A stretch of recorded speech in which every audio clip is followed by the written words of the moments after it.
So I want to put something in perspective for everyone, because I really haven't seen anybody talk about this much.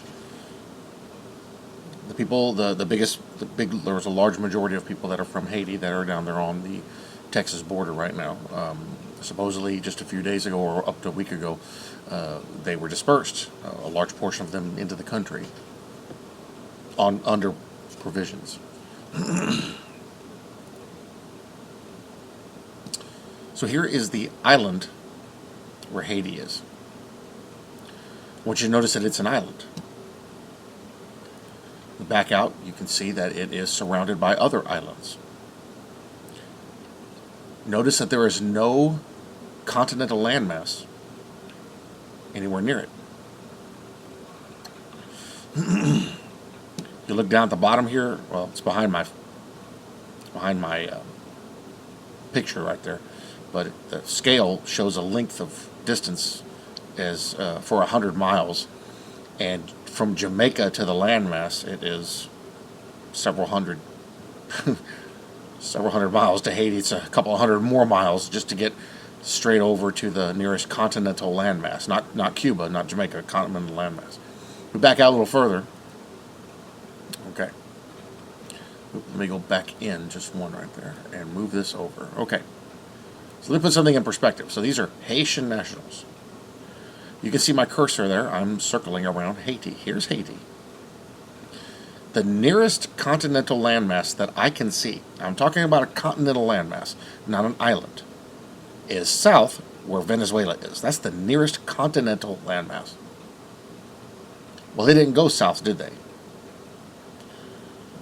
They went west in order to get closer to America.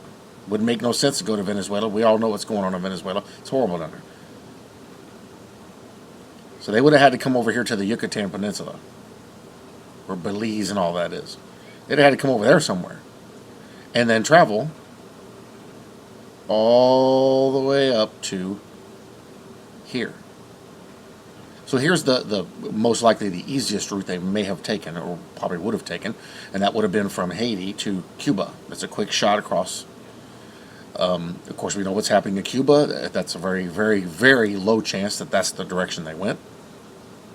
They would have had to pass through Havana, jump back across another landmass, or another body of water into the Gulf there, and get to the main thing. And now we know that there's no way that possibly they could have done that. You know what's going on in Cuba. They couldn't have made it through Cuba. They don't even let the people in Cuba leave. Now, the only other possibility that I can see is jumping across, going up through the Bahamas into Florida. We know that doesn't work very well either. So they're not there. They are right here on the border of Texas, south of San Antonio. Some of them are even up here, where Big Bend National Park is. Most of them are right in this area, right in here. You tell me how these people traveled, what is this, over 3,000 miles? They didn't hop a Uber or catch a lift across the ocean. How did they cross that ocean? If these people are poor and have nothing, how did they get? They didn't swim. You can't tread water that long. They didn't swim. How did they get there? And see, and this is what frustrates me, is nobody's addressing this. How did they go from the island of Haiti all the way up here to Texas, when the closest entry would have been Florida? You tell me how that's possible. It's because it's planned. There is no way. These people were like, hey, let's go in where Texas is. Cool. And then they would hop a boat, maybe to Jamaica, hop another boat to Honduras. Good luck getting through there. Honduras and Belize, Guatemala. There's all kinds of mess going on down there too. And then they walked 2,000 miles? No, absolutely not. That's ridiculous. That's dumb. Somebody brought them there. Somebody put them on a plane, flew them, probably to Mexico City. I'm just spitballing. Maybe even flew them into Monterey. I don't know. And then bust them up to the border.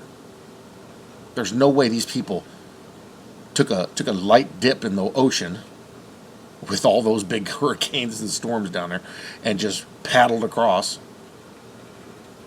So you got to keep in mind all the weather's going on down there too. and then just rolled up here. Something wrong, people. There's something wrong. And we're getting so distracted by all the other narratives that we're not paying attention to the real issue. Who brought these people here? They did not come on their own. They did not come on their own. Because if they did it on their own, they're not going to go via Mexico to Texas. They're going to go to Florida. That's the easiest path. Something wrong here, folks. Something wrong. We're not asking the right questions, and we're not holding anybody accountable. Something stinks in the state of Denmark, and it ain't the cheese. Just saying.